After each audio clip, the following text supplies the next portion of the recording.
ทุกข์นะเจอกับลูกกับหลานตัวเก่านะก็เป็นเรื่องเศร้าที่น่าสังเวชน่าสลดหดหูใจนะกับบุคคลที่หันแก่ได้นะเช่นเอายาเป็นพ่อค้ายานะพ่อค้าทั้งหลายนะที่มันเกี่ยวกับเรื่องเสพติดนะสิ่งเสพติดทั้งหลายนะคนที่ขายสิ่งเสพติดเนี่ยเป็นมิจฉาชีพเลยนะถ้ามีอาชีพค้าขายก็มีหลายคนคิดสั้นว่ามันเงินมันได้มาง่ายนะเงินมันได้มาง่ายนะขายให้ลูกกับหลานบ่นึกถึงอนาคตของลูกของหลานถ้าเป็นลูกหลานตัวเก่านะคุณจะมีความรู้สึกอย่างไรนะต้องนึกถึงส่วนนี้บ่หวังว่าหวังแค่เงินอย่างได้อย่างเดียวนะต้องนึกไปไกลๆคิดไปนักๆหลายๆนะเรื่องอนาคตนะเรื่องลูกเรื่องหลานที่มันจะเป็นผลกระทบนะแล้วก็จะเป็นผลกระทบหลายๆอย่างนะทำให้ครอบครัวนะพ่อแม่ก็บ่ม่วนอกม่วนใจและบางครั้งก็เป็นอันตรายต่อชีวิตของพ่อแม่ตัวเองเมื่อมันได้เสพแล้วลูกหลานนะได้เสพยาแล้วมันก็สมองที่จะกึดใดคุณธรรมที่จะเกิดขึ้นกับใจของเขานั้นมันบ่เกิดแล้วนะเพราะว่ามันไปทำลายปัญญาความรู้ดีๆของลูกหลานนะมันไปทำลายปัญญาในส่วนนั้นทำลายสมองแม้แต่เหล้าเนี่ยก็ทำลายสติปัญญาพระพุทธเจ้าบอกว่ามันมีโทษ1เสียทรัพย์ทรัพย์สินพันวอดวาย2อาจตายด้วยทะเลาะเพราะความเมา3เป็นโรคเกิดโรคเกิดภัยโรคตับแข็งโรคสปาโรคนี่ถือว่าเป็นทำให้ร่างกายมันเสื่อมโทรมเสื่อมด้านปัญญาหดหมดปัญญานะถ้าอยู่ในวงเล่าแล้วทำให้ความเสื่อมความหายนะมันก็จะตยมา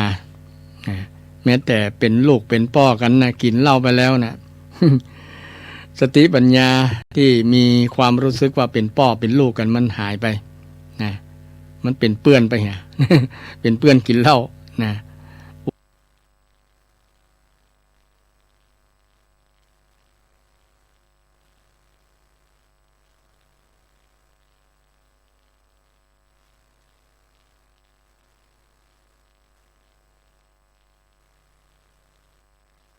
ปูคิงหาบ่าให้ใส่กันละบอกเป็นพ่อเป็นลูกกันละเพราะว่าฤทธิ์เหล้านะน้ำเปลี่ยนนิสัยน้ำเปลี่ยนนิสัยอย่างอื่นซ้ำเปลี่ยนนิสัยแล้วทำให้หลอนต่างหากนะเช่นยาบ้ายาเสพติดทั้งหลายนะทำให้จิตมันร้อนนะมันทำลายสมองของคนเฮานะคนบางคนหู้อยู่แต่ว่ายังเพราะว่ามันติดแล้วนะมันเลิกยากนะเลิก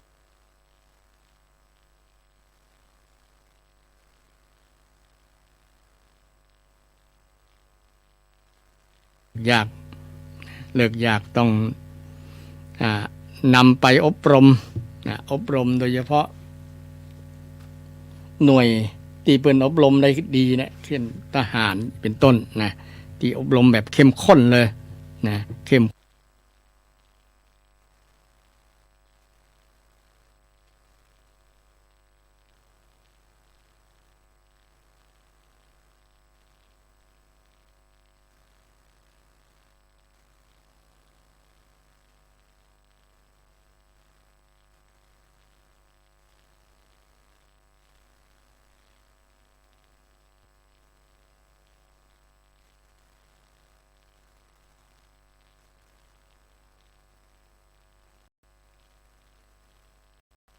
ช่วยกัน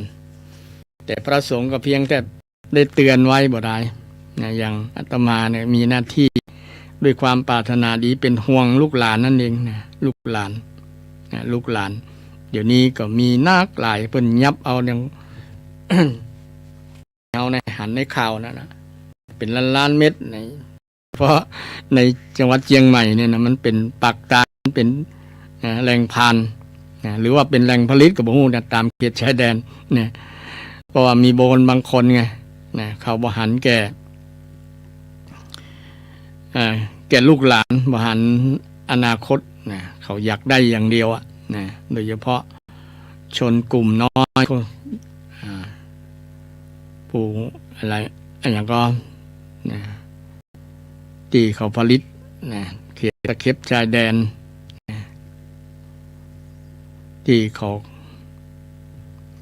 นำมานะเป็นรายได้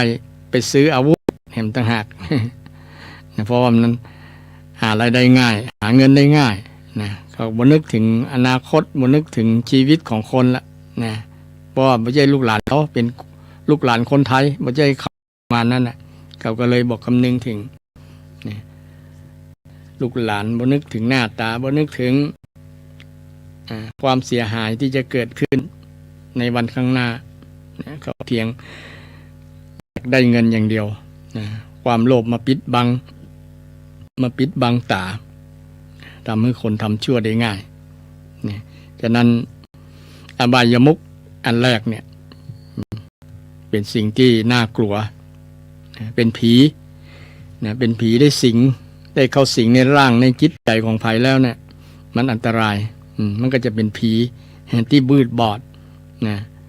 ปัญญาสติปัญญาต่างๆที่จะคิดได้ว่าอันนี้เป็นโทษนะเป็นความหายนะแต่ที่จะคิดได้แบบนี้ก็ยากนะเพราะว่ามันได้สิงแล้วฉะนั้นก่อนที่จะถูกผีตัวนี้สิง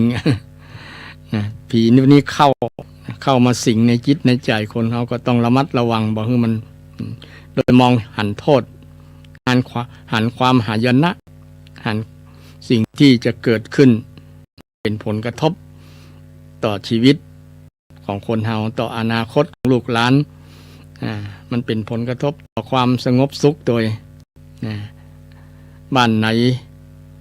ครอบครัวไหนมีคนเสพยาเสพติดบ่ถึงยาละแค่สุราเนี่ยกินสุราเนี่ยหัวหน้าครอบครัวกินเหล้าแล้วนะก็มีปากมีเสียงกับแม่บ้านทะเลาะกับลูกบ่าวกับลูกสาวกับลูกกับหลานนะก็ถือว่าบ้านนั้นเป็นนรก สถานที่นรกบอกเป็นสวรรค์ละนะทำให้เกิดปัญหาทะเลาะวิวาทกันจะฆ่าลั่นฟันแทงกันด้วยฤทธิ์ของสุราฤทธิ์ของยาเสพติดทั้งหลายเนี่ยมันเป็นสิ่งที่น่ากลัวมากๆแต่คนส่วนหนึ่งเนี่ยเขาบอกกลัวเนาะเพราะเขาหันว่ายาเสพติดเป็นสิ่งที่แก้ปัญหาเมื่อเขามีความสุขเขาเสพไปแล้วมีความสุขลืมปัญหาลืมความทุกข์ต่างๆเอาเหล้ามาแก้นะเอาเหล้ามาแก้เอายาเสพติดมาแก้เพื่อมันลืมประมาณนั้นนะอันที่จริงเลยสว่างแล้วมันซ้ำปัญหาซ้ำเพิ่มเติมแหมเนาะแทนที่จะแก้อย่างอื่นนะแก้ด้วยการบ่สร้างเหตุที่จะทำให้เกิดผลที่กระทบที่เป็นผลเกิดความหายนะเกิดความเสื่อมเกิดโทษเกิดความเสียหายต่างๆโดยมานักถ้าคิดจะแล้วมันก็จะทำให้เกิดมีสตินะคิดยังยากลำบากนะว่าถ้าคนได้สลัมตัวนะไปเสพแล้วลูกหลานคนใดก็ตามยากอาตมาก็ประสบการณ์กับตัวเก่าแล้วนะประสบการณ์กับตัวเก่าดีที่ได้มาพบปะพระธรรมคำสอนก่อนถ้าบ่ฮั่นก็คงจะสลัมตัวไปนักไปหลายนะคงบ่ได้มาอยู่ใน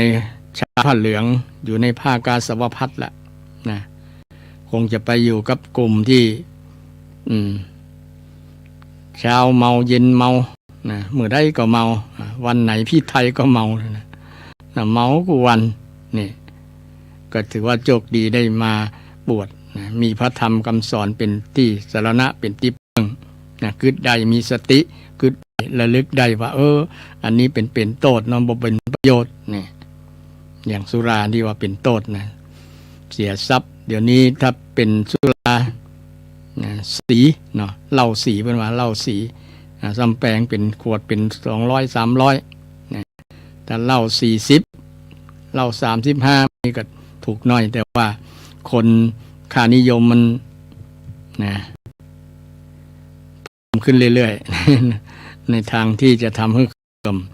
เสื่อมทรัพย์นะเสี่ยงทรัพย์นะถ้าขวด200 กว่าบาท300 บาทเนี่ยถ้าสมมุติว่าทำงานได้วันละ300เนี่ยก็หมดแล้วล่ะเนาะสตางค์ก็หมดแล้วค่าแรงที่ทำมานะลงในขวดหมดบทสักบาท แทนที่จะนำการเหล้านั้นไปซื้อกับข้าวกับปลาไปแปลงกับข้าวกับปลาล้ำๆนะสู่คนในครอบครัวสมาชิกในครอบครัวกินกันจะม่วนเนี่ยนี่ไปกินคนเดียวม่วนคนเดียวบางครั้งก็มีคนมาช่วยกินเป็นเจ้ามือ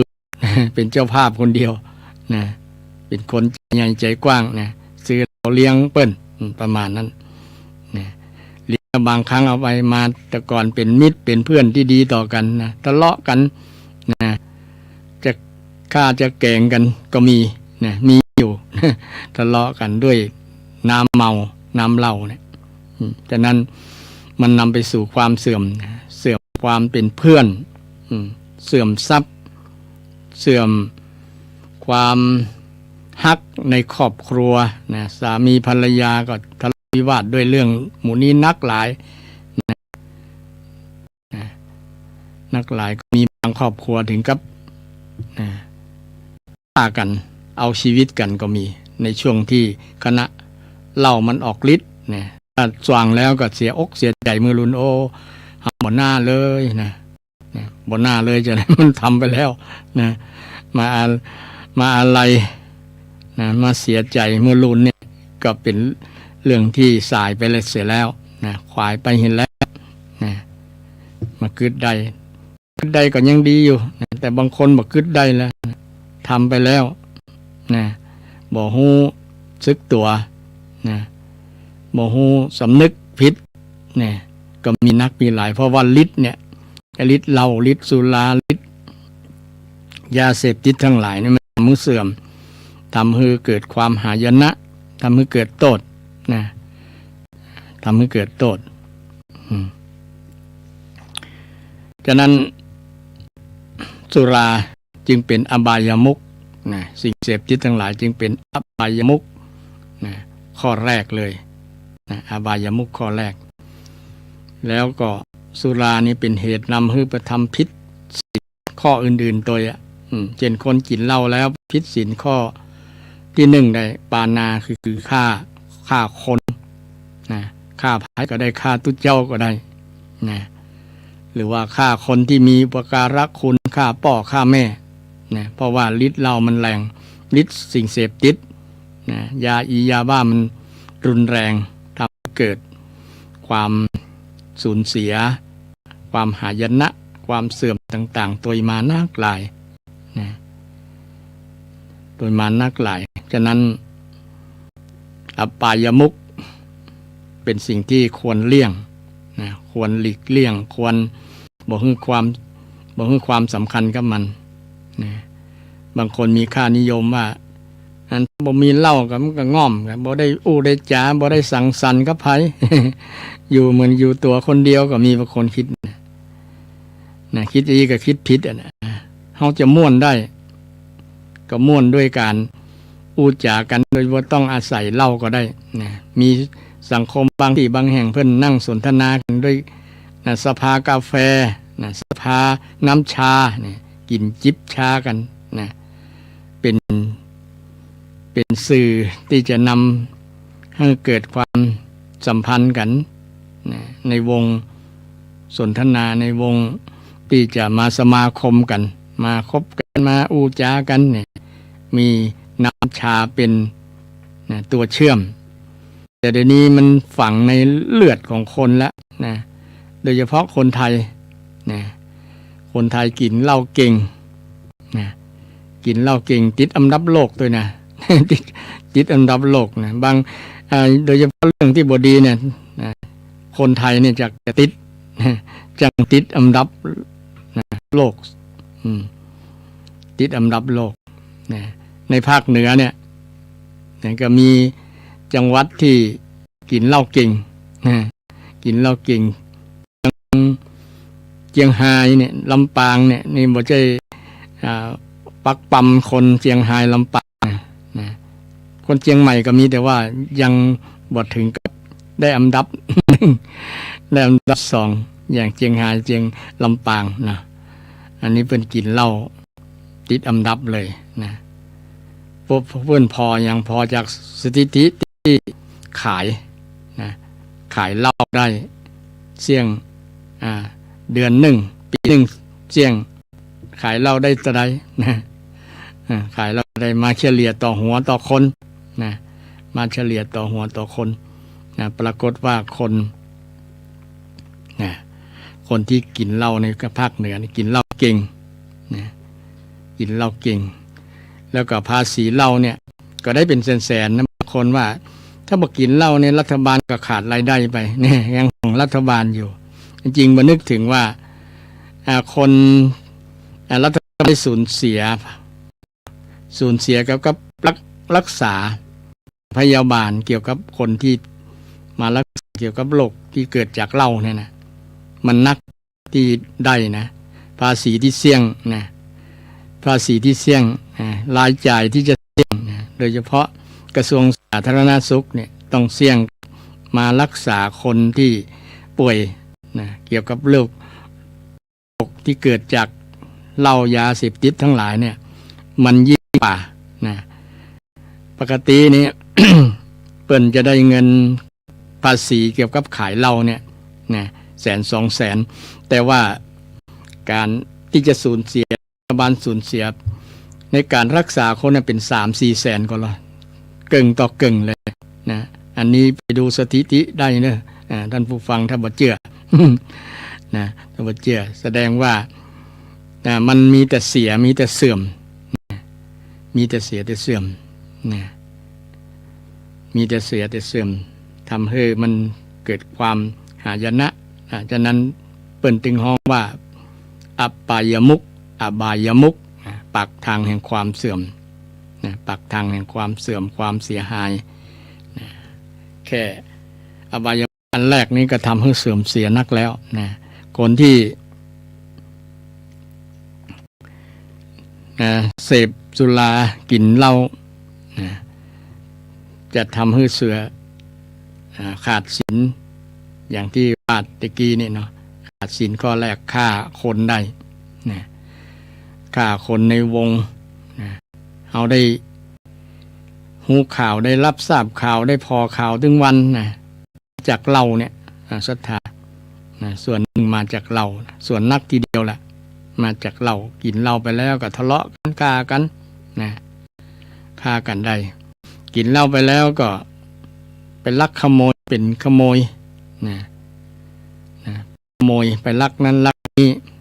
แม้แต่ของวัดของวาเนี่ยหมู่ขี้เหล้าเนี่ยแหละส่วนหนึ่งมาลักนั้นลักอันนี้ของวัดงัดแงะอันนั้นอันนี้สปะแต่ก้อนเนี่ย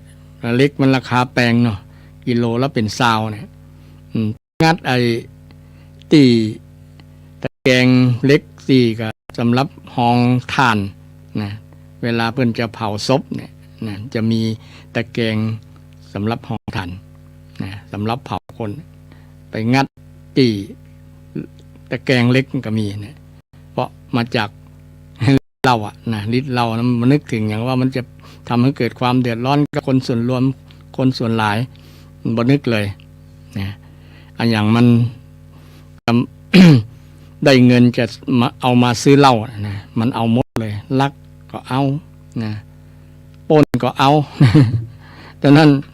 ศีลข้อที่2อทินนาทานเอาสิ่งที่เจ้าของคนบ่ได้ให้นะคนบ่ได้ให้ไปเป็นเจ้าของเอาไปซื้อเหล้าสิ่งเสพติดทั้งหลายยาบ้ายาอะไรต่างๆที่มันเสพแล้วมันทำให้ทำลายสมองทำลายสติปัญญาคนนะฉะนั้นอบายข้อแรกเนี่ยทำให้เกิดเสียหายหลายอย่างเมื่อคนกินเหล้าไปแล้วก็ทำให้เกิดฆ่ากันทำให้อันนั้นก็มี อนาคตอยู่ในคอกในตารางเนาะนะเพิ่นก็จะยับในคอกในตารางนะในคอกในตารางได้นะคนกินเหล้าไปแล้วก็จะเป็นจู้คนนั้นคนนี้ได้ง่ายนะผิดศีลข้อที่3นะคนกินเหล้าไปแล้วก็อู้จานะจุหลอกลวงคนได้ง่ายนะเพื่อปิดบังความจริงนะเพื่อผลประโยชน์กับตัวเก่ากับจุหลอกลวงเนี่ยนะคนกินเหล้าไปแล้วนะมันอู้ได้จุได้นะสรุปว่าศีล5ข้อเนี่ยนะมันทำให้คนที่เสพสิ่งเสพติดนะหรือว่ากินดื่มเหล้าสุราเมลัยทั้งหลายเนี่ยจะทำให้ผิดศีลทั้งหมดเลยทั้ง5ข้อบ่เหลือสักข้อแทนที่จะเหลือสักข้อก็บ่เหลือหมดเลยฉะนั้นความหายนะของอบายมุขที่ไปหลงเสพไปหลงตัวสลัมตัวไปอยู่ในอบายมุขแล้วเนี่ยชีวิตก็หายนะชีวิตก็จะเสื่อมอนาคตเสื่อมเสื่อมทุกอย่างสติปัญญาเสื่อมร่างกายเสื่อมโทรมคนที่กินเหล้าเนี่ยโอ้ดูบ่ได้เลยนอนกับดินกินกับทรายเอาฟ้าเป็นมุ้งเอายุงเป็นเพื่อนบางครั้งก็ทำให้ครอบครัวนั้นขายหน้าขายตาเพราะการมาติดเหล้าติดยาเนี่ยคิดเหล้าคิดยาทำให้มีแต่เสียทั้งนั้นติดเหล้าติดยาต่อมาข้อที่2ข้อที่2ของอบายมุขเที่ยวกลางคืนเที่ยวกลางคืนเที่ยวในคับในบาร์อย่างที่เป็นข่าวที่เกิดโศกนาฏกรรมเนี่ยส่วนหนึ่งเป็นอบายมุขเที่ยวกลางคืนแทนที่จะพักผ่อนหรือว่าแทนที่จะไปกินอาหารที่เปิ้นบ่มีอบายมุขแต่นี่มีทั้งเหล้าทั้งเบียร์ทั้งอันอย่างสปะอย่างที่มันเป็นอบายมุขเป็นความเสื่อมเนี่ยถ้าร้านอาหารพิเศษเปิ้นจะบ่มีร้านอาหารปกติเปิ้นจะบ่มีสิ่งเหล่านี้มาเจือปนมีแต่เรื่องอาหารอย่างเดียวบ่มีเรื่อง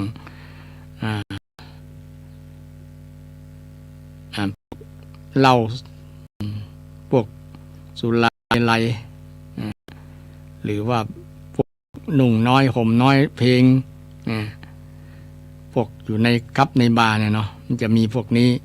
ทำให้เกิดความเสื่อมเสียความเสื่อมเสียยั่วยุกามารมณ์ต่างๆพวกเนี้ย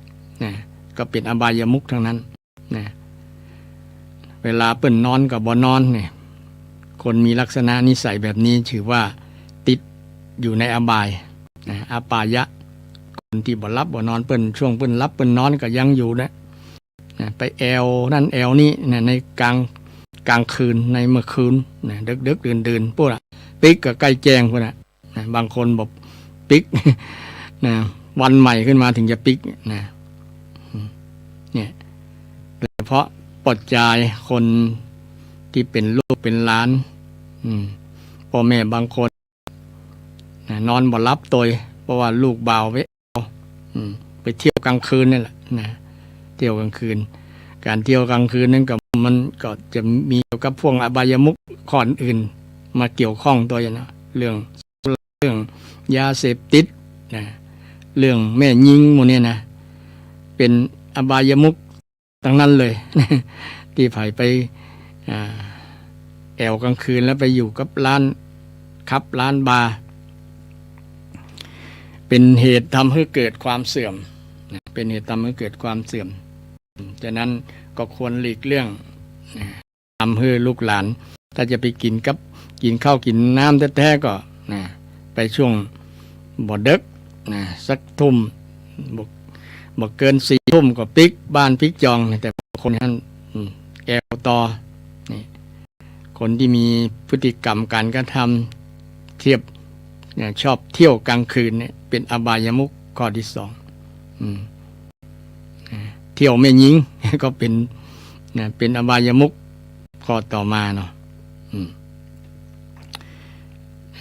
เรื่องแม่หญิงแอวแม่หญิงโดยเฉพาะตามร้านครับร้านบาร์ต่างๆมีแม่หญิงบริการแม่หญิงบริการตัวเนี่ยในส่วนนี้ก็เป็นอบายมุขเป็นความเสื่อมยิ่งพ่อบ้านนะมาแอว หนีเมียมาแอวมาแอวมาหาความสุขพิเศษ จากแม่หญิงขายบริการนี่เป็นต้นก็ถือว่าเป็นอบายมุขเป็นอบายมุขข้อที่ต่อมาข้อที่สี่ก็คือ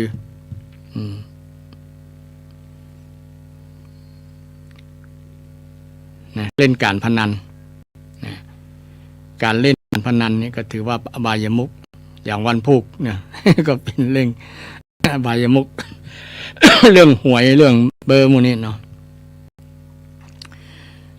เรื่องการพนันไฮโลพายไฮโลหมู่นี้มันเป็นความเสื่อมปากทางแห่งความเสื่อมทรัพย์เนาะบางคนก็เมาเรื่องหวยเรื่องพวกนี้จนบ่มีจะเงินจะซื้อกับข้าวกับปลาไปซื้อหวยมดหวยกินหวยหรือหวยกินถูกหวยกินหวยเปิ้นว่ามาจากหอหีบมาจากหายนะ วอแหวนมาจากวอดวายยอยักษ์มาจากย่อยยับย่อยยับวอดวายย่อยยับหายนะวอดวายย่อยยับนี่เป็นความหาย เป็นคำอธิบายคำว่าหวยแต่มันก็จริงนะบางคนนี่มีทรัพย์สินที่เป็นสังหาริมทรัพย์หรือว่าเป็นหรือว่าอสังหาริมทรัพย์ก็ดีหมดเนื้อหมดตัวเพราะว่าการพนันผีการพนันได้สิ่งยึดสิ่งใจแล้วทีแรกมันได้แล้วมันเกิด ความฮึกเหิมเกิดความโลภนะก็เล่นต่อใครอยากได้นักกว่านั้นบางทีมันมีกลอุบายในการล่อคนทีแรกหึ่งได้ก่อนต่อมาก็เสียกำน้อยจนหมดตัวบ่มีจะถอนทุนคืนก็ต้องยืมยืมสินคนที่ไปเล่นตัวเล่นไปเล่นมาก็หมดตัว ยิ่งเสี่ยงนักยิ่งเสี่ยงนักยิ่งเสี่ยงทำให้ เกิดความหายนะบรรดาการเล่นการพนันมันสู้เจ้ามือบ่ได้สักรายนะเจ้ามือโดยเฉพาะรัฐบาลเนี่ยเจ้ามือก็คือรัฐบาลบ่แน่จริงเพิ่นบ่ต่อเนาะบ่ต่อเนี่ยเลข6 หลักเลขเนี่ยถ้าคุณถูกก็ได้6 ล้านอย่างเป็นต้นเนาะแต่มันบ่ถูกนะครับมันบ่ถูกถ้าคนบ่มีบุญที่ทำไว้แต่ปางก่อนเนี่ยคนที่โจกหวยถูกหวยรวยเบอร์เนี่ยเป็นคนที่มีศรัทธาแต่ก่อนเนี่ยเพิ่นได้ทำทานตามหลักคำสอนพุทธศาสนาแล้วชอบฮื้อคนฮื้อนั่นฮื้อนี่ชอบแบ่งปันมาจากนี้เพิ่นก็เลยได้โจกถูกหวยรวยเบอร์แค่เปิ้นซื้อบ่กี่ใบก็ถูกแล้วเพราะว่าคนที่จะถูกนะแต่คนที่บ่ถูกเนี่ยซื้อเป็น100 ก็ยังแทบจะบ่ถูกเลย100 ใบ100 ใบก็ถูกอยู่แต่มันเตือนเนาะ100 ใบก็ตั้งแต่00จนถึง99เนาะ99มันก็มีถูก2 ตัว ถูก2 ตัวอยู่นี่สิ่งเหล่านี้เป็นอบายแต่มันก็เป็นความหวังของคนที่หวังอยู่เนาะหวังดีกับหวยหวังรวยกับพ่อเมียคนจนหวังกับหวยคนรวยหวัง หุ้นเนี่ยเล่นหุ้นคนจนเล่นหวยคนรวยเล่นหุ้นนะซึ่งก็เป็นการพนันทั้งนั้นพนันนะรัฐบาลพนันนะโดย ก็มีตั้งหวยใต้ดินหวยบนดิน นะเพิ่นก็ท้าทายสรุปแล้วก็คือจำมือได้นะมันเมินเตือนเนี่ยที่ว่าเจ้ามือเจ๊งนะแต่น้อยครั้งนะน้อยครั้งที่เจ้ามือจะเจ๊งนะมีอะไรทั้งนั้นนะเพราะว่าเพิ่นมันมีข้อต่อรองที่เป็นคำนวณแล้วความเสี่ยงที่จะปุดตื่นที่จะเสี่ยงที่จะสูญเสียเนี่ยมันน้อยแต่คนที่จะถูกเนี่ยความเสี่ยงมันสูงนะจะถูกเล่นแล้วจะถูกความเสี่ยงมันสูงนะสูงกว่าเจ้ามือก็เลยเป็นผู้ได้เนี่ยฉะนั้นก็นึกถึงในส่วนนี้นะโอเคแล้วคนเฮาก็เป็นก็อยากกันทั้งนั้นแต่ว่าถ้าบ่คือมันแก่ นะคือทำอย่างบ่คือมันนักเกินไปนะพอประมาณตัวเก่านะทำพอนะคือหูกำลังตัวเก่าบางคนมีรายได้ตะเอียนะแต่ไปเรียกเช่นมีรายได้500 บาทต่อวันเนี่ยเอาไปลงหวยมุกตั้ง500นี่ก็บดมันก็บดเหลือแล้วเนาะมันก็เสื่อมสตางค์ก็เสื่อมวันนั้นเลยเงินที่จะมาจับจ่ายเรื่องกับข้าวกับปลาเรื่องใช้จ่ายอย่างอื่นค่าน้ำค่าไฟต่างๆก็หมดแหละต้องจ่ายเงินอนาคตนะถ้าเราไปหลงไปถูกสิ่งจริงๆนะแต่เรามองว่านะเช่นเราซื้อหวยรัฐบาลเนี่ยนะคิดว่าเล่นสักใบ2 ใบพอคือมันแล้วใจไปนะเล่นนักกระเสี่ยงนะเล่นเพื่อเป็นการช่วยรัฐบาลไปตัวนะบ่ถูกก็บ่เป็นหยังถูกก็ซ้ำดีประมาณนั้นคิดแบบนี้ก็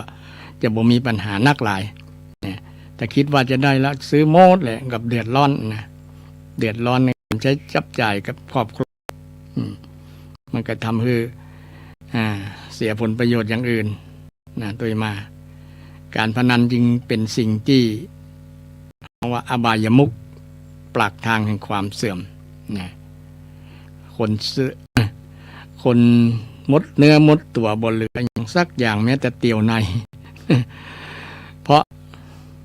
การพนันเพราะอบายมุขเนี่ยนะทำให้คนสูญเสียโมดนะสูญเสียมดกุอย่างนะไฟไหม้10 เตื้อก็ยังมีเหลือตีดินให้ไว้เป็น ไฟไหม้บ้าน10 เตื้อก็ยังเหลือที่ดินไว้เป็นเจ้าของบ้านได้นะปลูกได้สร้างใหม่นะแต่การพนันได้เผาสักครั้ง2 ครั้งเนี่ยมันสามารถจะไหม้หมดเลยบ่เหลือสักอย่างบ้านก็บ่เหลือรถก็บ่เหลือที่ดินก็บ่เหลือหมดนะก็มีหลายรายแล้วนะเสี่ยงกับการพนันนะยนะกับการพนันนะเสื่อมกับการพนันนะบางครั้งคนเล่นการพนันโดยที่เล่นเอาม่วนก็มีแต่ว่ามันเสื่อมอย่างอื่นด้วยนะเช่นเล่นไพ่กันเนี่ยนะเล่นมอกเอาม่วนนะจะเสี่ยงก็เสี่ยงมานักลักแต่ว่ามันเสียเวลามันอดรับนอนนะอดรับอดนอนโดยเฉพาะมีกลุ่มบางคนนะเช่นคุณผู้หญิงคุณนายต่างๆเนี่ยชอบจะมีการเล่นไพ่เล่นอย่างกันเนาะเล่นไพ่เล่นอย่างกันเสียลืม เสียเวลาไปกับการทำการงานอย่างอื่นนะบางครั้งก็ค่ำกับบ่ฮู้ตัวลืมกินข้าวกินน้ำก็มีเพราะว่ามันติดแล้วเนาะมันเ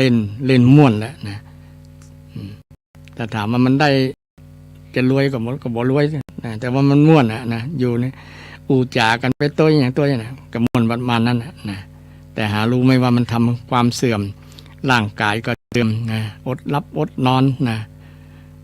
กินข้าวก็บ่เป็นเวลาเนี่ยทำให้เกิดภัยได้เนี่ยมันจากการพนันในส่วนหนึ่งที่ทำให้ความเสื่อมมาเยือนนะความเสื่อมมาเยือนพระพุทธเจ้าจึงบอกว่า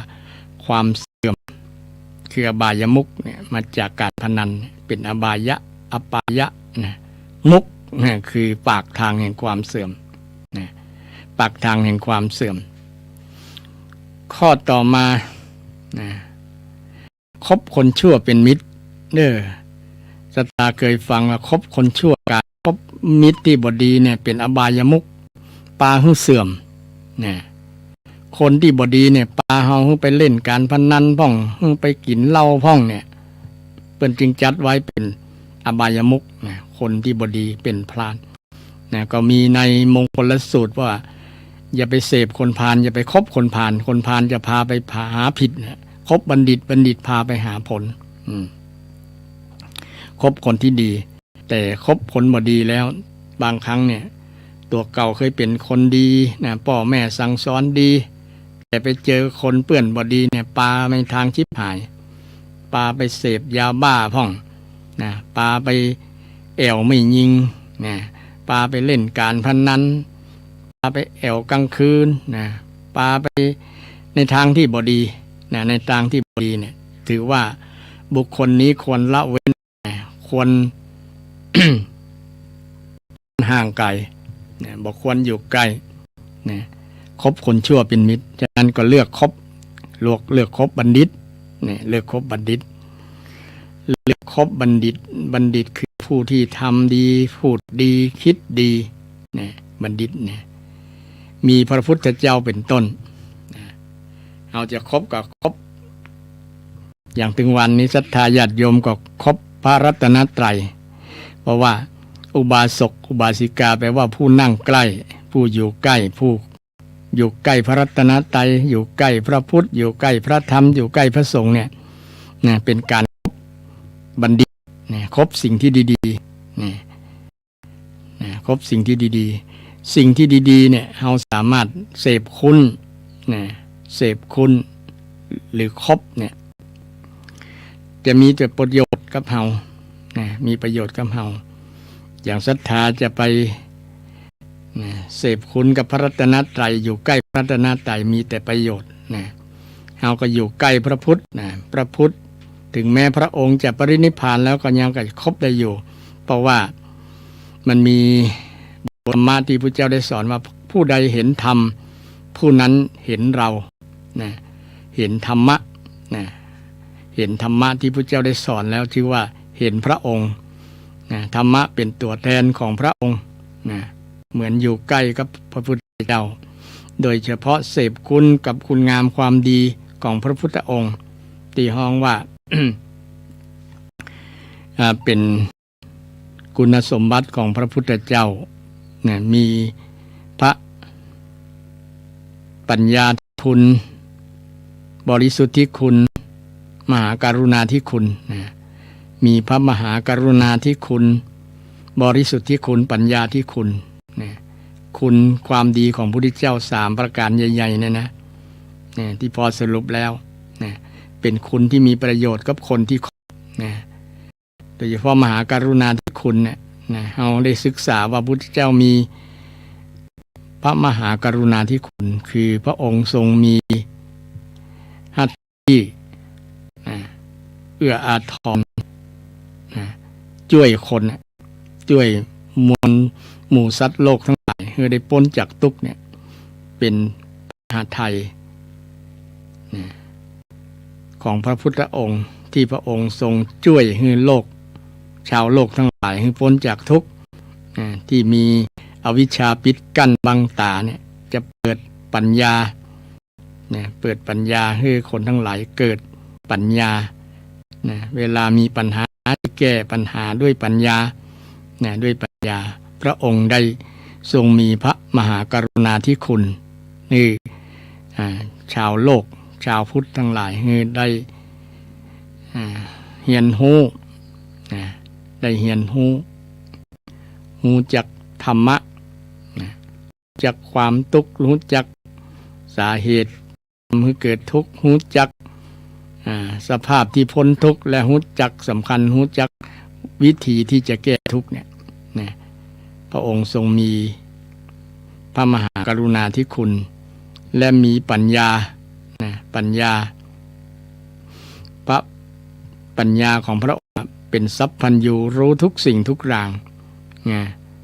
รู้อนาคตรู้ปัจจุบันรู้อดีตอนาคตปัจจุบันซึ่งพระปัญญาที่สำคัญพระองค์รู้จักวิธีที่จะทำกิเลสให้เสี่ยงเนี่ยเป็นปัญญาที่พระองค์ที่สอนให้คนทั้งหลายได้ใช้สติปัญญาทำกิเลสให้เสี่ยงทำกิเลสให้เสี่ยงนี่จะเป็นปัญญาที่คุณของพระพุทธเจ้าถึงแม้เราบอกใช่พระพุทธเจ้าแต่ว่าเราอาศัยคำสอนที่พระองค์ได้สอนไว้ว่าเราจะอยู่โลกใบนี้จะได้เราชีวิตของเราเราเข้าใจว่าชีวิตเป็นอย่างใดเป็นจะได้เป็นอนิจจังทุกขังอนัตตาแล้วเราที่สำคัญเข้าใจว่าบ่มีตัวเฮาเนี่ยที่สำคัญที่สุดบ่มีตัวเฮาพระเจ้าสอนว่าไม่ใช่ตัวเราไม่ใช่ตัวเราก็ไม่มีตัวเราต่างนั่นไม่ใช่ตัวเราไม่ใช่ตัวเราอนัตตาเนี่ยไม่ใช่ตัวพระองค์ทรงสอนให้เข้าใจสัจธรรมของความจริงสูงสุดเลยว่าชีวิตของเฮาบ่ใช่ที่เฮาเข้าใจว่าเป็นตัวเฮาเนี่ยมันเป็นสมมุติสัจจะแต่บ่ได้เป็นปรมัตถสัจจะบ่ได้เป็นปรมัตถสัจจะ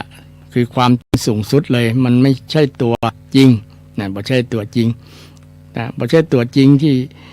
แล้วมันคืออย่างก็คือกายคือธรรมชาติธรรมชาติคือกายกับจิตเนี่ยกายกับจิตบ่ใช่ของไผบ่ใช่เฮาแล้วบ่ใช่มันเป็นธรรมชาติ นี่ปัญญาที่พระพุทธองค์ได้สอนให้เฮาได้รู้ตนได้รู้ตนในชีวิตเนี่ยเป็นพระมหากรุณาธิคุณปัญญาธิคุณพระองค์ทรงบริสุทธิ์ด้วยกายด้วยวาจาด้วยใจพระบริสุทธิ์ที่คุณหาไผจะเปรียบเทียบได้ในโลกมีพระองค์รูปเดียวท่านเดียวในโลกเป็นบุรุษเอกในโลกที่บ่มีไผเทียบทันพระองค์เฮาในฐานะเฮาจะคบพระรัตนตรัยก็ได้ศึกษาได้คบว่าพระพุทธเจ้าคือไผพระธรรมคืออย่างพระธรรมคือคำสอนที่พระพุทธองค์ได้สอนไว้เฮาก็ได้เรียนรู้ก็ธรรมะจะได้นำธรรมะมาประยุกต์ใช้กับชีวิตของเฮาเพื่อเกิดประโยชน์โสติผลในการดำเนินชีวิตนี่การคบบัณฑิตพระพุทธเจ้าก็เป็นมหาบัณฑิตทีเดียวแล้วก็สาวกของพระพุทธองค์ที่ห้องว่าพระสงฆ์คืออริยบุคคลพระสงฆ์คืออริยบุคคลอริยบุคคลเนี่ยเราก็ควรคบควรมาอยู่ใกล้ๆเพราะว่าอุบาสกอุบาสิกาแปลว่าผู้นั่งใกล้นั่งใกล้อยู่ใกล้กับพระรัตนตรัยอยู่ใกล้กับพระพุทธอยู่ใกล้กับพระธรรมอยู่ใกล้กับพระสงฆ์ชื่อว่าอุบาสกอุบาสิกาศรัทธาก็จะอยู่ใกล้กับนี้จะได้ห่างไกลกับคนพาลอยู่ได้เฮาอยู่กับพระรัตนตรัยจะมีโอกาสห่างไกลจากคนพาลบ่ไปส่วนคนพาลใน วิถีชีวิตของชาวล้านนาช่วงอายุ60ไปศรัทธาอายุ60แก่ตัวไปก็จะเริ่มเข้าปลีกตัวเข้าไปศึกษาพระธรรมวินัยไปสร้างคุณงามความดีสร้างบารมีในช่วงเข้าพรรษาถือว่ามาอยู่ใกล้พระรัตนตรัยอยู่ใกล้พระพุทธอยู่ใกล้พระธรรมอยู่ใกล้พระสงฆ์เนี่ยเป็นมงคลชีวิตเป็นมงคลชีวิตแล้วถือว่าห่างไกลจากอบายมุขในช่วงเทศกาลเข้าพรรษาก็จะมีการละเลิกอบายมุขเลิกเหล้าเข้าพรรษาเนี่ยศรัทธาก็จะหันบางที่บางแห่งเพิ่นปิดป้ายประกาศใหญ่ๆเลย โดยเฉพาะองค์กรหน่วยงานที่เปิ้นนะปรารถนาดีที่จะให้คนไทยเฮาชาวพุทธเฮานะที่จะพัฒนาตัวเก่าห่างไกลจากอบายมุขนะห่างไกลจากอบายมุขก็เลยมีนะมีโครงการนะส่งเสริมเมื่อคุณได้พัฒนาชีวิตนะเข้าวัดเข้าวาฟังธรรมกันนะเพื่อที่จะให้เราเนี่ยอยู่ใกล้กับสิ่งที่เป็นมงคลคือพระรัตนตรัยพระพุทธพระธรรมพระสงฆ์นะบอกไปอยู่ใกล้กับอบายมุขนะบางคน อยู่ใกล้จนชินนะใกล้อบายมุขจนชินนะยากนะยากบางครั้งกึดได้ละแต่ว่าอายคนก็มีละอายไปวัดเดี๋ยวคนจะว่านะเช่นไปนุ่งขาวห่มขาวแล้วเพิ่นจะแซวเอาว่าขาวแต่ก็สลับเปาก็นะก็มีกันแซวกันก็เลยบอกกล้าไปวัดเนี่ยนะศรัทธาท่านใดมีความมีการการจาแบบนี้ก็ควรละนะเพราะว่าเพิ่นจะเป็นเหตุทำให้เพิ่นอาย บ่ควรว่าให้กันควรที่จะสนับสนุนส่งเสริมยินดีนะโอ้ยินดีเนาะนะเข้าวัดเข้าวาแต่รอเนี่ยนะหันตังมาถูกแล้วนะเข้าวัดเข้าวาเนี่ยนะอายุก็นักแล้วนะ70-80แล้วเนี่ย60ขึ้นไปเนี่ยนะช่วงเกษียณอายุแล้วนะคนจะหันหน้าหันหน้าหันใจ เข้าสู่พระรัตนตรัยเข้าสู่อ้อมอกพระพุทธศาสนาเพราะเข้าสู่แล้วจะทำให้ชีวิตดีขึ้นนะชีวิตดีขึ้นนะมาวัดจิตวัดใจที่วัดว่านะที่วัดเป็นห้องว่าวัดเนี่ยเป็นการวัดใจอย่างหนึ่งวัดจิตวัดใจเฮาว่าใจเฮาเนี่ยอยู่ใกล้พระรัตนตรัยก็อยู่ใกล้คุณงามความดีก็นะเอายังมั่นคงในพระรัตนตรัยอยู่ก่อนะวันไหวในพระรัตนตรัยก่อนี่จะมีเป็นข้อวัดจิตใจของเฮาตัวไผมาวัดเฮาก็ตัวเฮานี่แหละวัดนะถามใจตัวเก่านะว่าเฮาเนี่ย มีอย่างดีพ่องนะมีอย่างควรแก้พ่องนะ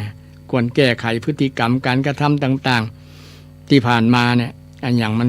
ดีก็ต่อยอดขึ้นไปอันอย่างมันที่ควรปรับปรุงโดยเฉพาะสิ่งที่เป็นอบายมุขลองตรวจตราดูเรายังเป็นทาสเป็น ตกหลงลุ่มหลงมัวเมาในสิ่งอย่างพ่องกระถามแล้วได้คำตอบเขาก็ยังติดสิ่งเสพติดเนี่ยติดสุราน่ะติดบุหรี่แล้วเนี่ยนะเขาปีนี้ตั้งใจว่าจะลดละเลิกในช่วงเข้าพรรษาก็ตั้งสัจจะอธิษฐานตั้งจิตตั้งใจเป็นอย่างยิ่งนะก็เมื่อเทศกาลเข้าพรรษามาก็มาปรณาตัวแสดงตัวเป็นพุทธมามกะเป็นพุทธมามกะคำว่าพุทธมามกะก็คือแสดงความว่าเฮาเนี่ยนับถือพระรัตนตรัยเป็นพุทธชาวพุทธโดยจริงไม่ใช่เพียงอยู่ในทะเบียนบ้านแต่เป็นพุทธโดยจริงแต่ละวันพระ7-8 ค่ำพ่อง15 ค่ำพ่องตั้งขึ้นข้างแรมก็เป็นการให้คนเฮาเนี่ยมาแสดงตัวตนว่าเป็นชาวพุทธเป็นพุทธมามกะมาวัดเตือหนึ่ง7 วัน 8 วันมาวัดเตือหนึ่งจะได้มาสำรวจตรวจตาตัวเก่าว่าเขาเป็นชาวพุทธจริงไหมแต่ก็ ประมาณนั้นสำรวจตรวจตาเป็นมาแสดงพุทธมามกะมาเก่ามาปฏิญาณตนที่วัดที่วาโดยเฉพาะช่วงเทศกาลเข้าพรรษาก็เรียนเชิญเจริญพรศรัทธาญาติโยมที่มีความสนใจมีความตั้งใจอยากจะลดละเลิกอบายต่างๆที่ดังกล่าวมาเนาะที่กล่าวมาเนี่ยเลิกใดก็อนุโมทนาสาธุตั้งใจแต่แรกนี่ก็เป็นบุญเป็นกุศลนักแล้วศรัทธาอย่าเสียความตั้งใจแล้วก็อย่าท้อแท้ต้องมีความเพียร ปริยะบารมีสร้างปริยะบารมีความเพียรที่ทำไปติดต่ออย่าท้อถึงท้อได้ก็อย่าถอยนะอย่าถอยอย่าถอยท้อได้แต่อย่าถอยก็ให้กำลังจิตกำลังใจที่ศรัทธามีจิตมีใจจะตั้งมั่นในการที่จะฝึกหัดปฏิบัติตัวเก่าสร้างเสริมบุญญาบารมีด้วยการตั้งจิตตั้งใจจะสร้างคุณงามความดีละเลิกอบายทั้งหลายอบายมุขทั้งหกเนี่ยมันขอให้เฮาเนี่ยอยู่เหนือมันอย่าให้มันมาสิงเฮา มาสิงมาครอบเฮาต้องเป็นนายอย่าเป็นทาสมันนะเพราะว่าเฮามีอิสระแล้วพุทธเจ้าว่าเฮาจิตของเฮานี่มีเป็นอิสระที่จะเลือกทำได้นะเลือกทำได้จะทำดีเฮาก็เลือกทำได้จะทำชั่วพุทธเจ้าก็บ่ได้ห้ามเนี่ยแต่ว่ามันเกิดผลเสียนะเกิดโทษเกิดความหายนะพระพุทธองค์ก็ทรงจี้บอกว่าเนี่ยไผไปอยู่ใกล้กับอบายมุขทุกอบายมุขสิ่งแล้วมันมีแต่โทษมีแต่ความเสื่อมมีแต่ความหายนะเกิดขึ้นนะคุณจะเอาเอามา อยู่ในชีวิตของตัวเก่ามันเป็นประโยชน์ยังประมาณนั้นชี้หันโทษและชี้สิ่งที่เป็นประโยชน์ก็คือบารมีทั้งหลายคุณงามความดีทั้งหลายกุศลทั้งหลายที่เราจะได้สั่งสมอบรมจิตใจอบรมตัวเก่าเฮาโดยที่เฮาตั้งจิตตั้งสัจจะอธิษฐานจะประพฤติปฏิบัติธรรมคำสอนที่พระเจ้าได้สอนที่เฮาได้โอวาทรับโอวาทที่เฮาคุ้นเคยบ่อยๆว่าละชั่ว2ทำดี3ทำจิตให้ผ่องใสผ่องแผ้ว3ประการใหญ่ๆเนี่ยในพรรษาเฮาจะละชั่วคือละอบายมุขเฮาตั้งสัจจะอธิษฐานอบายมุขอย่างพ่องเนี่ย1สุราเสพติดเฮาจะละเรื่อง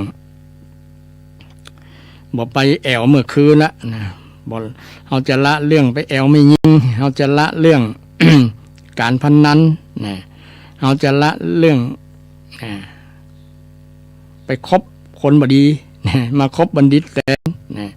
มาคบบัณฑิตแตนตั้งใจแบบนี้แหละและอบายมุขข้อสุดท้ายนี่ข้อสุดท้ายนี่คืออบายมุขข้อที่6ศรัทธาคงจะรู้กันหลายคนละเนาะอบายมุขข้อที่6นี่คือความขี้ค้านความเกลียดค้านเนี่ยความเกลียดค้านเป็นอบายความเกลียดค้านเป็นอบายพุทธศาสนาเป็นศาสนาแห่งความเพียรเนี่ยวิริยะวาทะ เป็นศาสนาแห่งความเพียรความหมั่นความขยันความขยันตึกตีพระพุทธศาสนาเนี่ยสอนให้คนหมั่นศรัทธาบ่สอนให้คนขี้ค้านสอนให้คนหมั่นพุทธเจ้าของเฮาเนี่ยหมั่นตรัสรู้แล้วก็โปรดแสดงธรรมโปรดคนทั้ง45พรรษาเนี่ยตั้งแต่ตื่นแต่เจ้าแหละรับเที่ยงคืนตื่นเจ้ารับแค่4ชั่วโมงความหมั่นความเพียรของพระองค์เนี่ยทรงบำเพ็ญตลอดจนพระองค์ปลงสังขารจนละสังขารไปอันนี้พระองค์ทำเป็นตัวอย่างความหมั่นความเพียรครูบาอาจารย์พระสงฆ์เจ้าบางรูปบางตนเนี่ยมันขยันมันสวดมนต์มันทำกิจวัตรของสงฆ์ที่พึงกระทำซึ่งเป็นสิ่งที่น่าอนุโมทนาสาธุกับครูบาอาจารย์เป็นต้นแบบเป็นแบบอย่างให้กับศรัทธาญาติโยมเป็นแบบอย่างให้กับลูกพระลูกเนนที่อยู่ภายใต้การปกครองของท่านซึ่งท่านก็เป็นต้นแบบของความขยันของความขยันการทำความสะอาดปัดกวาดวัดวาลานเจดีย์ซึ่งเป็นสิ่งที่ได้รับอิทธิพลจากคำสอนของพระสัมมาสัมพุทธเจ้าคำสอนของพระสัมมาสัมพุทธเจ้าหลักจริงๆก็คือทำให้ คนขยันเนี่ยแต่บางคนดูถูกดูแคลนว่าพระสงฆ์องค์เจ้ารูปนะขี้ค้านนะขี้ค้านรับ อย่างเพิ่นว่ากินรับบาทก็ไม่โปรดนะโบสถ์ก็บ่ลง นะบางที่บางแห่งเป็นตำหนิพระสงฆ์เนาะตำหนิพระสงฆ์บางรูปบางองค์นะสบายอย่างตุบ่มีละอย่างประมาณนั้นนะว่าตุสบายจริงพระสงฆ์เจ้านี่เปิ้นจะเพียรทั้งจิตทั้งใจนะเปิ้นขยันทั้งมันทั้งใจในศรัทธามันจะฆ่ากิเลสไงนะเพราะว่าตุเจ้านี่บ่ได้มีอาชีพที่จะไปทำการทำงานอย่างศรัทธาญาติโยมแต่มีอาชีพขอแล้วก็มีหน้าที่ที่จะทำลายกิเลสนะทำลายกิเลสที่จะมาเกิดกับจิตใจของพระท่านเหล่านั้นนะท่านจะอยู่ในช่วงขจัดขัดเกลากิเลสนะเวลากิเลสมันเกิดแล้วเนี้ยจะได้จะกำจัดได้นะต้องหมั่นต้องมีความเพียรนะเพียรคนละอย่างนะมันฉะนั้นความเพียรจึงเป็นบารมีเป็นคำสอนของพระพุทธเจ้าเป็นความหมั่นเพียรเป็นความขยันนะความขยันถ้าเป็นความเกียจคร้านเนี่ยนะความเกียจคร้านเนี่ยมันมีแต่ความเสื่อมนะความเสื่อมนะความเสื่อมอย่างพ่องขี้ค้านทำอันอย่างกระบอกได้นะขี้ค้านดูอะไรก็ไม่เห็นนะขี้ค้านทำอะไรก็ไม่เป็นนะสุดท้ายเป็นขอทาน เป็นขอทานขี้ค้านเรียนอะไรก็ไม่รู้ขี้ค้านดูอะไรก็ไม่เห็นขี้ค้านทำอะไรก็ไม่เป็นสุดท้ายเป็นแค่ขอทานนะคนที่ขี้ค้านเนี่ยเริ่มตั้งแต่ตื่นนอนขึ้นมาอันอย่างจะเสื่อมก่อนนะเช่นขี้ค้านแปรงฟันแปรงเขี้ยวทำความสะอาดฟันเนาะล้างหน้าแปรงฟันนะเราจะหันว่าคนที่ขี้ค้านแปรงฟันเนี่ยเขี้ยวก็จะเกิดแมงนะเขี้ยวก็จะเหม็นนะปากเหม็น มันทำให้เขี้ยวนั้นหล่อนได้ง่ายนั่นง่ายนะนี่ความเสื่อมมาลำดับของหันเป็นรูปธรรมเลยนะคนที่ขี้ค้านนะขี้ค้านล้างหน้าขี้ตาก็เต็มนะจะทำให้ร่างกายหน้าตาเสื่อมไปตัวนะบุคลิกต่างๆก็จะบ่ดูดีเพราะว่าขี้ค้านล้างหน้านะบางครั้งก็จะเกิดสิ่งแปลกปลอมขึ้นที่หน้าที่ตาไวกว่าไวกว่าเวลาอันจะควร ไวกว่าเพราะว่าขี้ค้านนะขี้ค้านมันก็เลยทำให้เกิดความเสื่อมตัวมานะอย่างลูกหลานขี้ค้านเฮียนเนี่ยก็จะบ่ฮู้นะจะบ่ฮู้ตำรับตำราบ่ฮู้วิชาการบ่ฮู้วิชาที่ครูบาอาจารย์ได้อบรมสั่งสอนนะก็จะเป็นคนที่หาที่พึ่งลำบากเพราะว่าบ่มีความรู้ความสามารถที่จะประกอบสัมมาชีพดำรงตนให้อยู่ได้เหมือนกับคนที่ขยันคนที่ขยันเนี่ยจะนำไปสู่ความเจริญนะความเจริญในเรื่องหลายๆอย่างนะความเป็นเศรษฐีเนี่ยก็เพราะความขยันคนมันขยันเนี่ยเช่นคนจีนนะเนาะเชื้อชาติจีนคนจีนนะอย่างในไทยของเขาก็เป็น มาจากพวกนั้นตั้งจีนเนี่ยแต่ก็มี บรรพบุรุษที่เปิ้นหมั่นขยันนะเปิ้นหมั่นขยันตื่นแต่เจ้านะทำมาหากินนะเปิ้นก็เจริญตั้งแต่คนส่วนหนึ่งคนบางคนนะคนจีนที่มาอยู่ประเทศไทยเสื้อผืนหมอนใบนะเสื้อผืนหมอนใบนะท่านมานับหนึ่งใหม่นะที่ประเทศไทยนะเดี๋ยวนี้ได้เป็นเศรษฐีได้เป็นอาเซีย ได้เป็นเจ้าของบริษัทนั้นบริษัทนี้ มีเงินฐานะมั่นคงเพราะความขยันแต่ความขยันบางอย่างเนี้ยก็ต้องดูว่าขยันในสิ่งที่เราทำได้ถูกต้องก่อนนะบางครั้งไปขยันในสิ่งที่บ่ถูกต้องผิดกฎหมายก็มันก็จะเป็นเหตุแห่งความหายนะเช่นเดียวกันเช่นไปมันไป ทำผิดนะมันไปผิดศีลนะมันไปทำมาหากินที่บ่ถูกต้องตามกฎหมายนะมันไปค้ายาบ้านี่เป็นต้นนะถามว่ามันกับมันแต่ว่ามันผิดนะมันในสิ่งที่บ่ถูกต้องผิดกฎหมายผิดศีลธรรมตัวนะทำให้ความหายนะ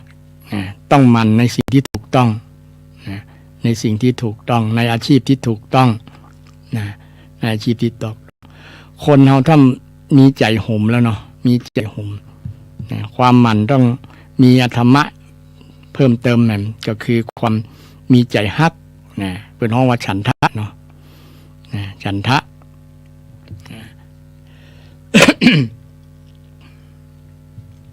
ที่มีธรรมะนำไปสู่ความสำเร็จได้มี4อย่างธรรมะนำไปสู่ความสำเร็จได้มี4อย่างฉันทะวิริยะจิตตะวิมังสามีความพอใจเพียรไปติดต่อจดจ่อสิ่งนั้นมันพิจารณามีมีความพอใจใจหุมใจฮักนี่ก็เป็นความสำเร็จมา25%แล้วมีใจฮักมีความเพียรมีความหมั่นมีความเพียรวิริยะมีความเพียรใจสู้บ่ท้อถอยท้อได้แต่บ่ถอยถือว่าสิ่งที่ล้มเหลวในก่อนนั้นก็เป็นบทเรียนเป็นครูสอนเป็นสิ่งที่ลองถูกได้ก็บ่ท้อถอยทำไปเรื่อยๆมันถึงอย่างแม้แต่นักกีฬาเนี่ยก็มีความเพียรจึงเป็นแข่งฟุตบอลโลกช่วงเนี้ยมาจากความฝึกความเพียรความขยันหมั่นเพียรฝึกซ้อมบ่อยๆถ้าขี้ค้านเนี่ยมันถึงไปบ่รอดละขี้ค้านฝึกซ้อมอ่อนซ้อมไปถึงไปลำบากถึงจะเก่งมักได้มีพรสวรรค์มักได้ก็ตามมันถึงการคนที่ขยันต้องมีใจหนักแน่นแล้วก็มีความรู้ความสามารถในการที่จะทำนั้นโดยคือครบตั้งธรรมะ4 ข้อ4 ข้อความเพียรความขยันเป็นสิ่งที่นำมาซึ่งความสำเร็จนำมาซึ่งความสำเร็จแต่ความขี้ค้านนำมาซึ่งความหายนะความเสื่อมซึ่งก็เราสามารถพิสูจน์ได้ศรัทธาที่เป็นรุ่นก่อนก็จะผ่านความเพียรผ่านความเพียรความหมั่นมานักมาหลายท่านบางคนนี้อดทนหลังสู้ฟ้าหน้าสู้ดินอดทนต่อความลำบากตากตำอดทนต่อการงานอดทนต่อดินฟ้าอากาศอดทนหลายๆอย่างมีขันติธรรมด้วยขันติธรรมมีธรรมะหลายๆข้อที่สนับสนุนมันก็มาสนับสนุนเรื่องความเพียรนี่แหละเพียรอดทนเพียรฮักเพียรรักษาภาษาพระที่ว่าห้องว่าความเพียรมาจากวิริยะวิริยะวีระบางครั้งเราเคยได้ยินคำว่าวีระแปลว่ากล้าหรือว่าสู้นะแปลว่าสู้ไผมีความเพียรไผมีวีระวิริยะเนี่ยอันเดียวกันศรัทธามาจากรากศัพท์เดียวกันคือกล้าคือสู้บ่ยอมท้อถอยทำติดต่อทำบ่ขาดตอนทำไปเรื่อยๆจนบรรลุความสำเร็จอย่างเช่นคน นะมีความเพียรเดินขึ้นดอยที่สูงที่สุดในโลกนะเดินขึ้นเขาภูเขาเอเวอเรสต์นะที่สูงเกือบ10 กิโลนะ 8,000 กว่าเมตรนะ 8,000 กว่าเมตรก็คือ8 กิโลเมตรนะ8 กิโลเมตรกว่าเลยนะความสูงเฉียดฟ้าเลยนะเฉียดฟ้าเลยคนที่นักบินทั้งหลายถ้าผ่านไปนั้นนะถ้าบยกตัวขึ้นสูงเป็น9 กิโลหรือว่า10 กิโลเนี่ยจะไปจนกับยอดนั้นพอดีนะยอดภูเขาเอเวอเรสต์เนี่ยแต่ภูเขาจะสูงมากใดก็ตามถ้าคนมีความเพียรเนี่ยมันก็ถึงไปอยู่บนยอดนั้นได้นะสามารถไปอยู่บนยอดนั้นได้มาจากความเพียรนะความขยันนะความขยันนะความสำเร็จอยู่กับหมู่คนขยันคนขยันอยู่ที่ไหนก็สำเร็จที่นั่นนะสำเร็จบ่ว่าทำหยังบ่อยๆมันก็ขาดความขยันไปบ่ได้ความเพียรไปบ่ได้นะความขยันหมั่นเพียรนะคนแต่ก่อนว่าความขยันหมั่นเพียรนะมีความว่าหมั่นเพียรด้วยนะหมั่นเพียรนะโดยเฉพาะคนที่ก่อนเนี่ย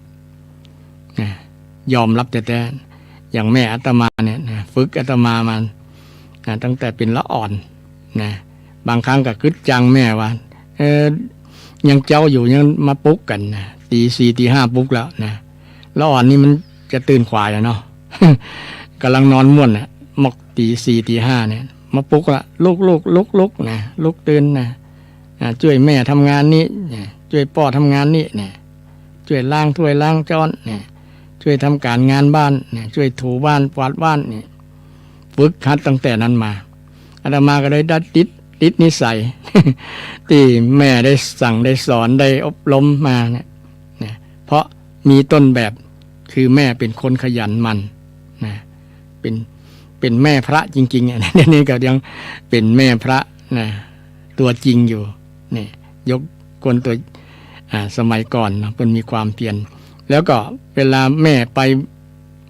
ตรงไปนาเนี่ยสมัยอาตมายังละอ่อนยังเตี้ยวบ่ได้นะหาบอาตมาเนี่ยนะใส่ซ่าใส่อันหนึ่งนะตั้งหลังนี้ก็เป็นพวกน้ำพวกกับข้าวกับปลาเนี่ยหาไปที่ตรงนาไปให้ไปนาแต่ก่อนมันบ่มีรถมีลาบ่มีรถเครื่องรถอย่างมีกับรถจักรยานรถถีบเนี่ยอาศัยความเพียรความหมั่นของโยมแม่เนี่ยอาตมาก็มานึกสิ่งส่วนนี้โอ้แม่นี่สุดยอดเรื่องความขยันก็มีแม่หลายๆคนเนี่ยที่อาตมาบ่ได้เล่าถึงเนี่ยก็มีหลายๆคนที่มีความหมั่นความเพียรเนี่ยเป็นต้นแบบของลูกเนี่ยมันฝึกจนเกยนะจนเกยบางคนอยู่บ่ได้นอนกินเนี่ยก็อยู่บ่จังหรอเพราะมันหมั่น มีความหมั่นนะก็มีคนที่สันอุ้มหลายๆคนเนี่ยมีแม่คนหนึ่งเป็นนะเดี๋ยวก็เพียวนั่นเดี๋ยวก็เอาหญ้าข้างถนนพ่องนะได้หญ้าเสียหญ้าแสะหญ้าข้างถนนนะปลูกนั่นปลูกนี่นะปลูกสวนนะปลูก พักปลูกนั่นปลูกนี่บ่อยู่นะถึงแม้ว่าลูกจะมีรายได้มีอาชีพที่ดีว่าเลี้ยงแม่ได้แต่ว่าแม่เปิ้นเคยหมั่นไงนะเปิ้นเลยบ่ยั้งนะเปิ้นเกยเนาะเปิ้นว่าถ้าวันไหนบ่ได้ออกกำลังกายเปิ้นว่าคิดว่าเป็นการออกกำลังกายบ่ใช่มองเป็นเรื่องทุกข์นะไผที่มองว่าเป็นเรื่องทุกข์เนี่ยถือว่าคนนั้นนะเสียผลประโยชน์ที่จะได้พึงได้คือได้สุขภาพร่างกายแต่เปิ้นก็บ่ได้ทุ่มหักโหมร่างกายแต่ว่าเนี่ยเปิ้นทำด้วยนะด้วยการฝึกตนมาตั้งแต่น้อยมาแล้วนะรุ่นต่อรุ่นละพ่อแม่ก็เคยฝึกมาเนี่ยจนมาถึงรุ่นปัจจุบันเนี่ยรุ่นพ่อรุ่นแม่รุ่นลูกเนี่ยสืบต่อกันไปเนี่ยเป็นการฝึกที่ดีฝึกให้ขยันให้มันแต่มีแม่บางคนกลัวลูกจะตุกไง เลยทำฝึกให้ลูกขี้ค้านนะพอลูกมีความขี้ค้านมันบ่เคยฝึกความหมั่นมาบ่ฮู้ความตุกนะบ่ฮู้รสชาติของความตุกบ่ฮู้วิธีจะแก้ปัญหาอย่างต่างๆนะยึดเคยถูกเลี้ยงสบายลำไป นะจนเป็นนิสัยเมื่อพ่อแม่ลาไปแล้วเงี้ยเขาก็เงี้ยอย่างบ่ได้นะเพราะว่าบ่ได้ถูกฝึกมานะบ่ได้ถูกฝึกมานะแต่ ทั้งนี้ก็อาจจะเป็นความผิดพลาดของแม่ที่นะเอ็นดูลูกนะบ่อยากให้ลูกตุกเหมือนตัวเก่าประมาณนั้นน่ะนะแทนที่จะฝึกเขาให้เกิดเขานั้นได้นะห้องว่าได้อย่างก็ได้พลังได้ประสบการณ์นะได้ประสบการณ์ได้นิสัยที่ดีๆนะนิสัยที่ดีอย่าไปมองว่าเป็นตุกของลูกนะคือลูกดันได้ฝึกนะคนประเทศญี่ปุ่นเหรอฝึกให้ลูกรับผิดชอบนะปัดกวาดนะทำความสะอาดฝึกวินัยโอ้นี่เปิ้นหันในโซเชียลเปิ้นสอนนะครูเปิ้นสอนให้รับผิดชอบเป็นสิ่งที่ดีให้ฮู้จักรับผิดชอบตั้งแต่น้อยหน้าที่การงานต่างๆนะฝึกให้มันนั่นเองฝึกให้ขยันให้มันนะบ้านเมืองเปิ้นถึงเจริญนะให้รับผิดชอบในการกระทำของตัวเก่าด้วยเนี่ยฝึกละอ่อนคือเป็นคนมีนิสัยขยันมันเพียรรับผิดชอบที่ดีมีวินัยในตัวเก่าเนี่ยเป็นวิธีสอนที่ดีมากนะคนจีนก็เหมือนกันสอนให้มันนะสอนให้มันให้ขยันนะให้มันนะตื่นแต่เจ้าเนี่ยเป็นต้นนะเป็นคำสอนของคนแต่ก่อนก็อิทธิพลมาจากนะพุทธศาสนานั่นเองนะพุทธศาสนา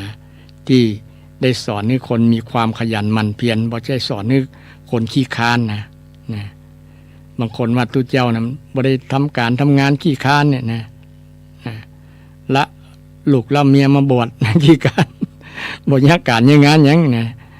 ก็กินนอนอย่างเดียวเนี่ยก็มีบางคนตำหนิตุเจ้านะจริงความขยันเพียรในทางตุเจ้าเนี่ยเพิ่นเพียรทางจิตทางใจนะบำเพ็ญเพียรวิริยะบารมีเพียรที่จะฆ่ากิเลสเพียรที่จะห้ามอกุศลระวังอกุศลที่จะเมื่อเกิดแล้วกับเพียรที่จะละจะฆ่ากิเลสทั้งหลายที่มันเกิดมันเข้ามาในจิตใจแล้วก็เพียรทำความดีทำความดีคือสร้างกุศลจิตให้เกิดขึ้นแล้วก็เพียรรักษาความดีนั้นไว้ให้อยู่กับจิตกับใจตลอดนะกุศลแล้วนั้นกุศลธรรมที่สั่งสมไว้มันจะปกป้องรักษาคนที่มีความเพียรนะคนที่บำเพ็ญความเพียรบารมีมานะโดยเฉพาะฝึกสตินี่เนาะสติก็จะได้ปกป้องรักษานะฝึกความรู้ตัวนะฝึกความรู้ตัวระลึกรู้ตัวอยู่ว่าเฮาทำเฮาคิดอย่างยังนี่เป็นลักษณะของพระสงฆ์องค์เจ้าที่เปิ้นเพียรนะบำเพ็ญความเพียรนะฝึกสติฝึกสมาธินี่ฝึกสมาธิการฝึกสมาธิที่เฮาหันเป็นได้ยินได้ฟังเช่นพระสงฆ์องค์เจ้าเปิ้นสาธยายมนต์สวดมนต์นะไหว้พระสวดมนต์เนี่ยเสียงดังก้องกังวานเนี่ยเฮาได้ฟังแล้วก็เกิดความม่วนอกม่วนใจโอ้วัดนี้พระสงฆ์องค์เนรเพิ่นมันสวดมนต์เพิ่นมีความเพียรนี่ศรัทธาก็จะได้ยินอยู่เนาะบางวัดบางวาเพิ่นทำ พระสงฆ์องค์เจ้าเพิ่นมีความเพียรไหว้พระสวดมนต์ถึงวันทั้งเจ้าทั้งแรงครูบาอาจารย์บางรูปบางตนก็เป็นต้นแบบที่ดีให้กับพระสงฆ์องค์เนรเนาะนำพระเนรสวดมนต์ไหว้พระเจริญสมาธิภาวนาเนี่ยเป็นการบำเพ็ญวิริยะบารมีวิริยะคือความเพียรไม่ใช่ว่ากินนอนอย่างศรัทธาญาติโยมบางท่านบางคนตำหนิตุเจ้า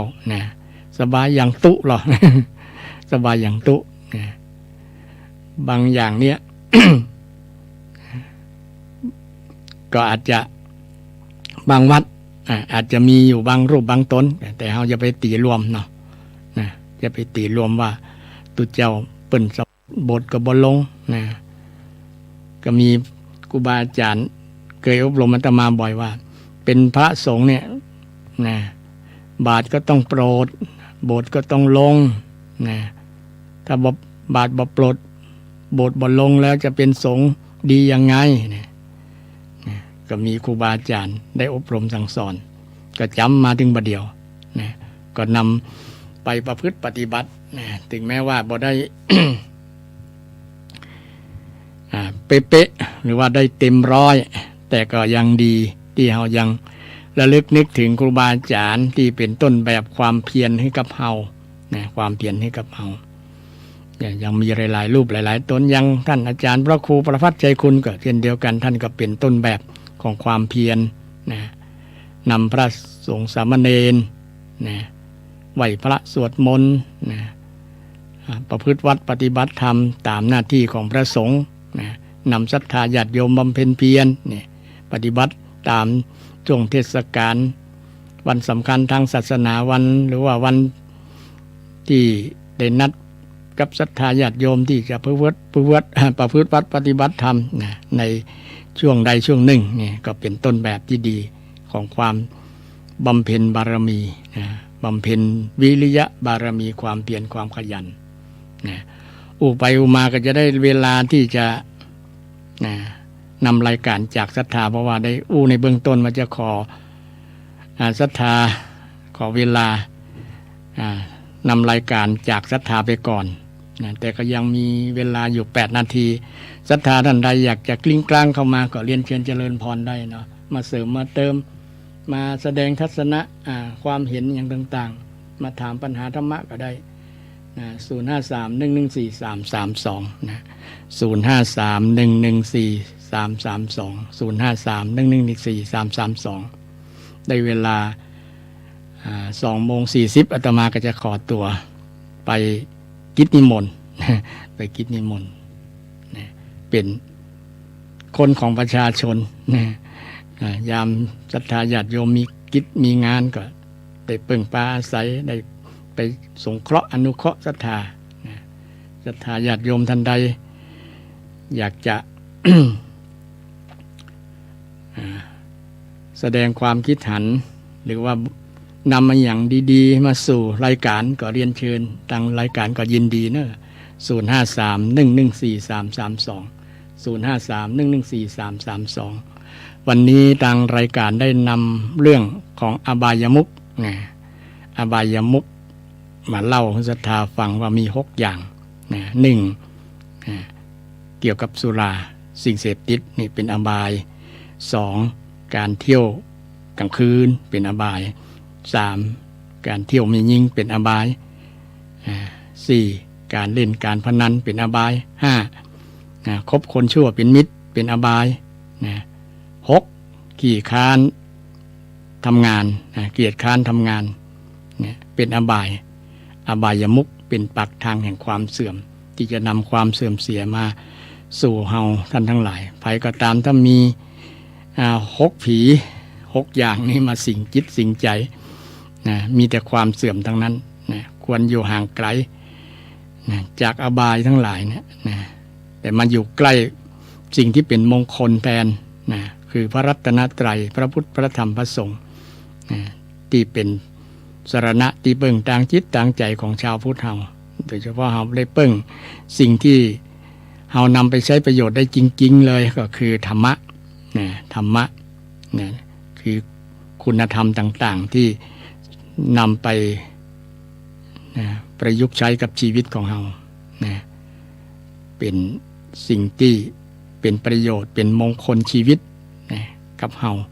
ก็นำสิ่งนั้นไปประพฤติปฏิบัติตามคำสอนที่พระเจ้าได้สอนไว้อย่างพระพุทธองค์สอนเรื่องอบายมุขเนี่ยมันเป็นโทษมันเป็นความเสื่อมแต่เฮาก็พิสูจน์ได้เนี่ยนะเฮาก็บ่ต้องเชื่อได้ก็ได้แต่ว่าลองพิสูจน์ดู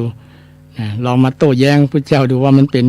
ความหายนะเป็นความเสื่อมจริงก่อนนะทั้ง6ประการเนี่ยนะถ้าบ่เป็นก็ลองแย้งมา ลองแย้งมาแต่ก็บ่มีไผที่จะแย้งพระเจ้าได้นะพระเจ้าถูกโมดเลยมันเป็นความเสื่อมจริงๆนะทั้ง6ประการทั้ง6ตัวเนี่ยนะ 6อย่างเนี่ยนะไผไปคุกคลีไผไปใกล้กับมันเนี่ยมีแต่ความเสื่อหายมีแต่ความเสื่อม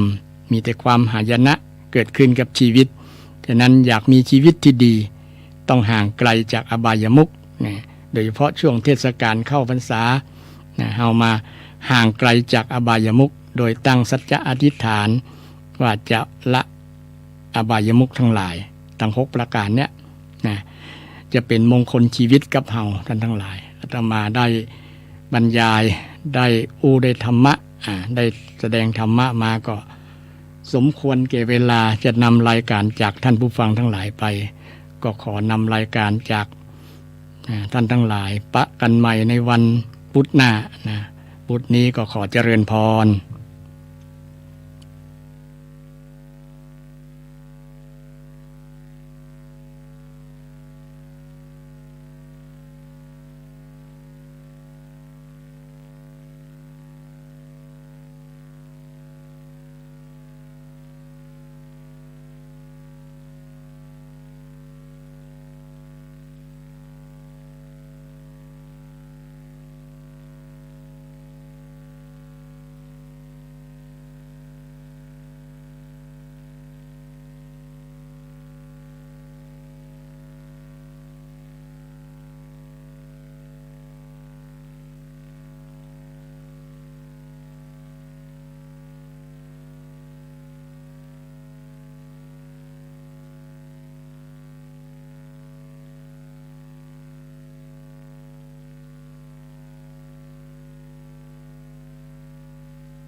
ขณะนี้ท่านกำลังฟังสถานีวิทยุกระจายเสียง FM 104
หยาดน้ำตาหลั่งรินท่วมแผ่นดินเมื่อได้ยินข่าวเศร้าวิปโยคใหญ่ ด็จสู่ฟ้าไกลองค์เจ้าฟ้าพัชรกิติยาภาผู้ทรงธรรม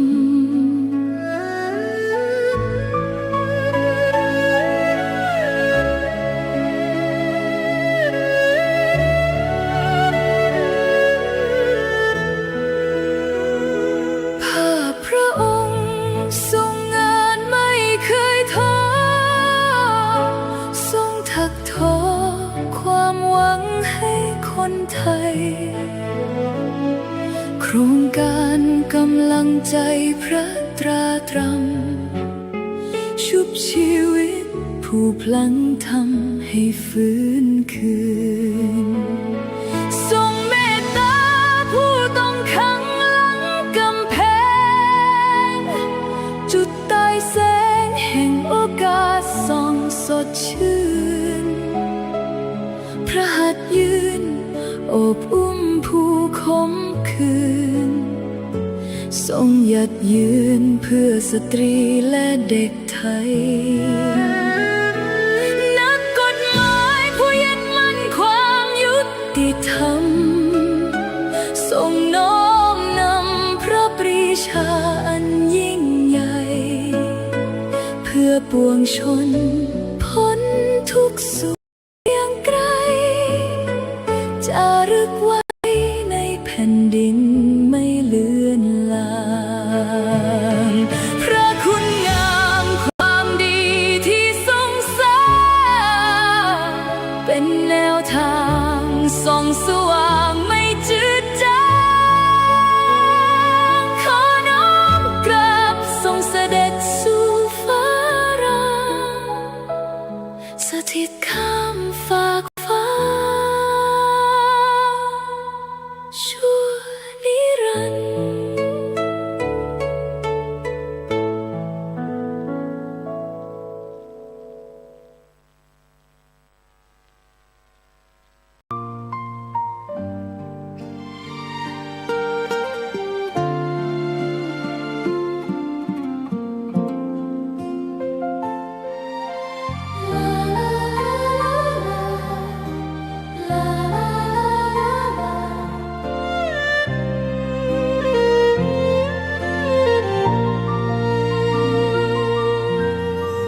แสงทองร่ำไรในยามอุตสา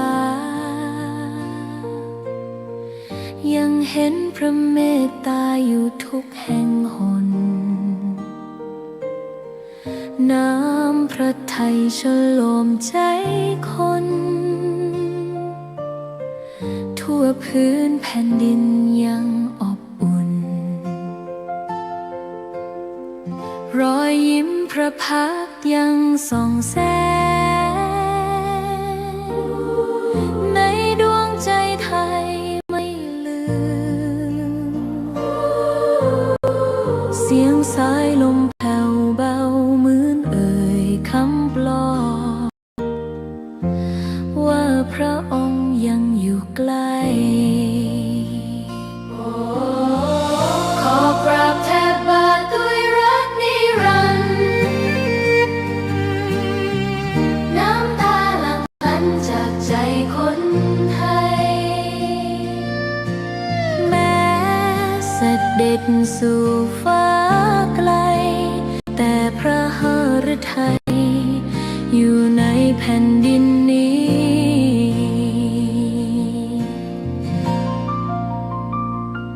สวนดอกไม้ยังบานดังวันเก่าราวกับเจ้าดอกไม้รู้ว่าพระองค์จากไป แต่กลิ่นหอมยังพัดผ่านใจ ให้ระลึกถึงพระเมตตาแผ่นดินนี้ยังส่องสว่างด้วยพระคุณอันยิ่งใหญ่ขอเดินตามรอยเท้าแห่งพระแม่ไปด้วยศรัทธาไม่เสื่อมคลาย